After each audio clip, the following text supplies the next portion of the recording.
बच्चों, let's read the question. The question says, consider the following statements. Statement 1, the partial pressure of carbon dioxide level at the tissue is high due to catabolism. And statement 2, at the alveolar site, partial pressure of carbon dioxide is low, due to which carbon dioxide and water are formed. Select the correct option. इस question में हमें दो statements दिए हुए हैं and हमें बताना है कि दोनों स्टेटमेंट्स ट्रू हैं, दोनों फॉल्स हैं, या दोनों में से कोई एक ट्रू है एंड एक फॉल्स है। तो सबसे पहले हम इस क्वेश्चन का की कॉन्सेप्ट लिख लेंगे। तो यहाँ पे हमारा की कॉन्सेप्ट है partial pressure of oxygen and partial pressure of carbon dioxide. तो सबसे पहला जो स्टेटमेंट है हमारा, दैट इज कि कार्बन डाइऑक्साइड का जो लेवल है ये टिश्यूज पे हाई होता है कैटाबोलिज्म के कारण। तो क्या होता है, सबसे पहले हम मैकेनिज्म समझते हैं।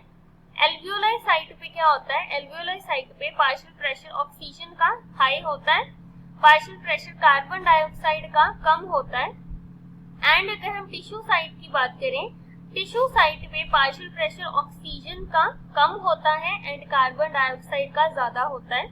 अब ऐसा क्या होता है, so basically let us suppose ये एक एल्वियोलाई है, यहाँ पे होती है ब्लड कैपिलरीज। अब एल्वियोलाई एंड ब्लड के बीच में गैसियस एक्सचेंज होता है, तो यहाँ पे गैसियस एक्सचेंज होगा और क्या होता है कि एल्वियोलाई के अंदर ऑक्सीजन का पार्शियल प्रेशर ज्यादा है, तो ऑक्सीजन एल्वियोलाई से ब्लड कैपिलरीज के अंदर जाएगा एंड ब्लड कैपिलरीज के अंदर कार्बन डाइऑक्साइड ज्यादा होता है, तो कार्बन डाइऑक्साइड ब्लड कैपिलरीज में से जाएगा एल्वियोलाई के अंदर। अब ये कार्बन डाइऑक्साइड तो बाहर एटमॉस्फेयर के अंदर रिलीज कर दिया जाता है, ये ऑक्सीजन क्या करता है, ये ब्लड कैपिलरीज के थ्रू, ब्लड के थ्रू ये ट्रांसपोर्ट होता है पूरी बॉडी के अंदर। अब ये ऑक्सीजन जाएगा टिश्यू साइट पे। सो लेट अस सपोज ये एक टिश्यू है, यहाँ पे भी होती है ब्लड कैपिलरीज और यहाँ पे टिश्यू एंड ब्लड कैपिलरीज के बीच में होता है गैसियस एक्सचेंज।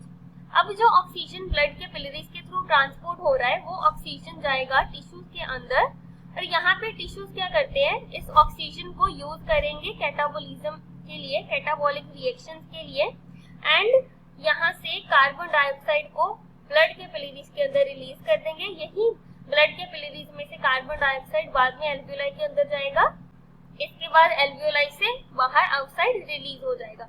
तो ये मैकेनिज्म होता है। अब अगर हम बात करें पार्शियल प्रेशर टिश्यू के अंदर कार्बन डाइऑक्साइड का हाई होता है एंड ये होता है due to catabolism, now coming to the question, हमें फर्स्ट स्टेटमेंट में कहा है कि पार्शियल प्रेशर कार्बन डाइऑक्साइड का हाई होता है टिश्यू लेवल पे due to catabolism. So this statement is correct कि टिश्यू साइट पे कार्बन डाइऑक्साइड का लेवल हाई होता है क्योंकि वहां पे कैटाबॉलिक रिएक्शंस हो रहे होते हैं। सेकंड स्टेटमेंट की एल्वियोलाई साइट पे पार्शियल प्रेशर कार्बन डाइऑक्साइड का लो होता है जिसके कारण कार्बन डाइऑक्साइड और वाटर जो है ये फॉर्म होता है, तो ये भी स्टेटमेंट करेक्ट है। एल्वियोलाई साइट पे पार्शियल प्रेशर ऑक्सीजन का ज्यादा होता है, कार्बन डाइऑक्साइड का कम होता है, इसलिए यहाँ पे carbon dioxide and water form होते हैं, तो ये भी स्टेटमेंट हमारा करेक्ट हो जाएगा। तो यहाँ पे हमारा करेक्ट आंसर हो जाएगा option number C, both 1 and 2 are true. Hope you understood it well. Best of luck.